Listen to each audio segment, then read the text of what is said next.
Hello મિત્રો, આજે આપણે આવી ગયા છે આ શ્રી ખોડિયાર માતાજીના મંદિરે વરાણા ધામ, જ્યાં અત્યારે ચાલી રહી છે. આજ છે સાતમ અને આજ સાતમના રોજ આપણે માં ખોડિયારના ધામ વરાણા આવ્યા છીએ. તો અને મેળાનું જે પરિસ્થિતિ ચાલી રહી છે, તો આજે આપણે મેળો માણીએ, કઈ રીતે ત્યાં જવાનું અને આવવાની સિસ્ટમ રહે છે એ આપણે જણાવીએ. મિત્રો, તમારે જો વરાણા માતાશ્રીના ધામમાં આવવું હોય તો તમારે કેવી રીતે આવવું છે? તો વરાણા જે તાલુકો સમી લાગે છે, જિલ્લો પાટણ છે. તો તમને જે તે રીતે અનુકૂળ તમારે જે જિલ્લો જે તે રસ્તો લાગે છે, તો અહીંયા સમી જે તાલુકો છે એ નજીક પડશે. અને ત્યાંથી તમે સમીથી રાધનપુરના રસ્તા પર વરાણા ધામનું બોર્ડ લાગેલું છે, જે મેં આગળ બતાવ્યું. ત્યાંથી તમારે અહીંયા 1-2 કિલોમીટર અંદર એ જે તે પાટિયાથી વરાણા ગામમાં જવાનું બનશે. તો એવી રીતે તમે અહીંયા જઈ શકો છો. તો અત્યારે અમે અહીંયા ચાલતા પગપાળા ત્યાંથી નીકળીએ છીએ અને વરાણા ધામમાં પહોંચીને જે માતાજીના ધામમાં જે મેળાનું આયોજન થયું છે એ મેળાની મજા માણીએ છીએ અને બતાવીએ છીએ.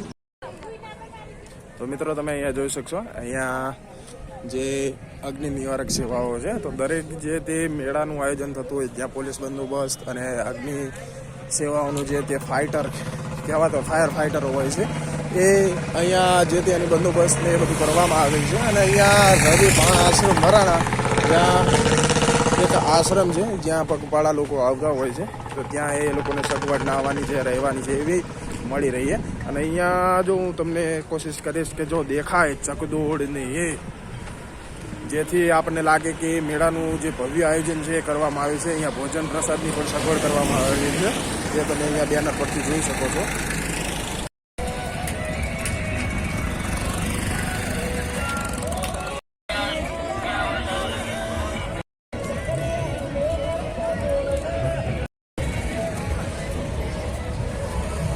તો મિત્રો, આ મેળો છે જ્યાં શેરડીનું દર વર્ષે વધારે ને વધારે લોકો શેરડી વેચવા આવતા હોય છે અને ઘણા માય ભક્તો છે જે શેરડીની ખરીદી કરતા હોય.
તમે આજ તો જોઈ શકો છો, આજ છે સાતમ, કાલે છે આઠમ, આજ 12 રવિવાર છે. તો એ પ્રમાણે તમે જોઈ શકો છો, એ પ્રમાણે કાલે એટલી ભીડ હશે ને, તો અહીંયા તમારે ચાલવાની પણ જગ્યા નહીં હોય. તો તમે એ પ્રકારે અહીંયા આ મેળાનું જે તે તમારે આવવાનું આયોજન છે તમે કરી શકો. ભાઈ કવર વેચી રહ્યા છે, તો આપના ફોનને અનુકૂળ તમે કવર, પછી અહીંયા રાધે શ્યામના આઈસ ગોલા, ઘણી જગ્યાએ આપણે આના ગીત બહુ સાંભળ્યા હોય છે, પરંતુ અત્યારે અહીંયા એવા વાગતા નથી રાધે શ્યામના ગોલા, કેમ કે અહીંયા સિઝન અત્યારે શિયાળાની ચાલુ રહી છે.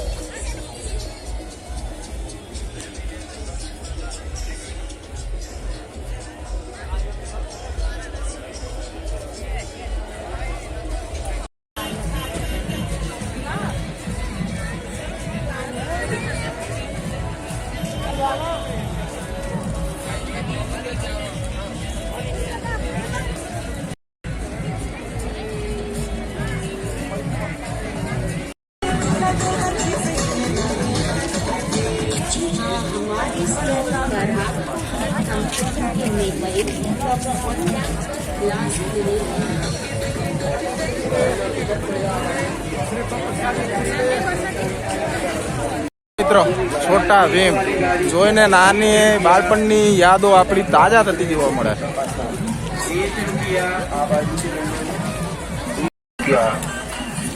દરેક વસ્તુ ઇનામમાં.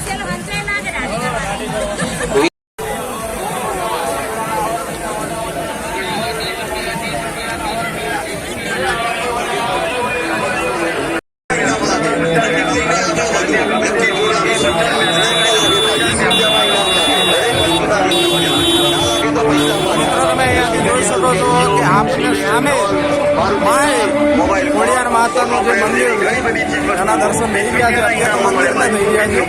જોઈએ છે તો ત્યાં અંદર પરમિશન હશે ત્યાં અંદર માતાજીની પ્રતિમા છે ત્યાંનું પણ આપણે વિડીયો બનાવવાની કોશિશ કરશું.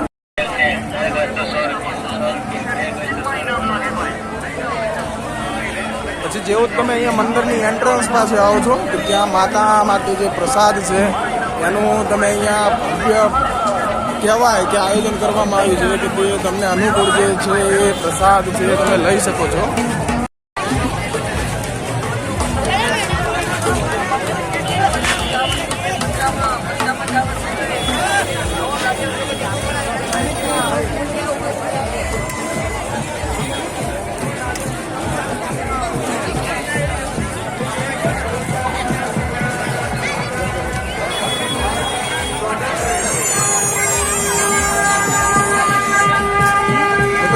જોઈ શકો છો આ શ્રી ખોડિયાર માતાજી વરાણાના સંઘના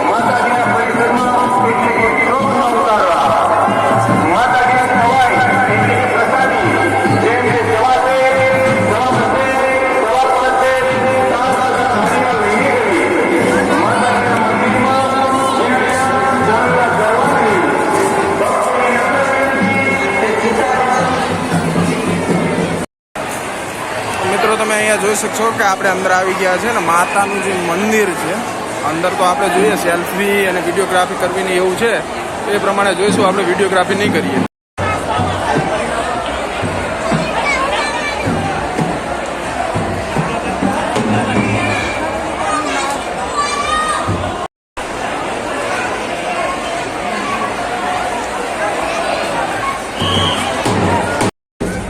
અહીંયા તમે પાછળ પણ જોઈ શકો છો કે મેળાનું તો આયોજન થયેલું છે, પરંતુ આ જે વ્યૂ છે ને એ રાતના સમયમાં બહુ મસ્ત લાગે છે. કારણ કે ઘણા સમય પહેલાં હું પણ અહીંયા એકવાર રાત રોકાઈ અને આ જે તે વ્યૂનો મેં આનંદ લીધેલો હતો. અહીંયા તમે મંદિરના પ્રાંગણમાં જોશો ને તો ઘણી જગ્યા જે આપણે કહેતા હતા કે ભૂગ્યા કે બાલ એ ઘણા જ અહીંયા વેચાઈ રહ્યા છે અને આપણે અનુકૂળ એની ખરીદી કરી શકો છો અને એનો આનંદ માણી શકો છો.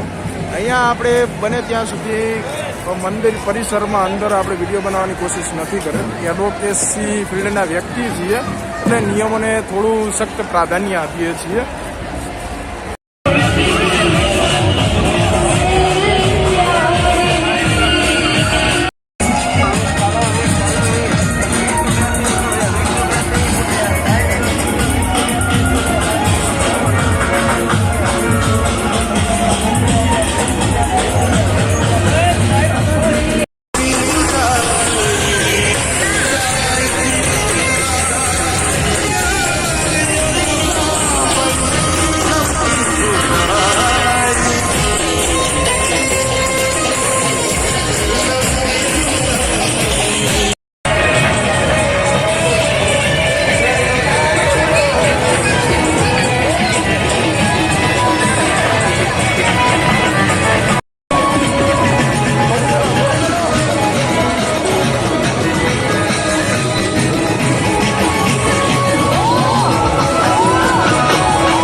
બાળકો માટેના નાના નાના સગડોળ, જેથી બાળકો પણ આ મેળાનો આનંદ ઉલ્લાસ લઈ શકે. તો અહીંયા પણ એક સારી સગવડ છે કે એમ કહેવાય કે સ્પેશિયલ ચિલ્ડ્રન ઝોન જેવું છે, જ્યાં બાળકો, ત્યાં તમે જોઈ શકશો કે બોટમાં જે તે રમવાની એમની સગવડ છે સારી.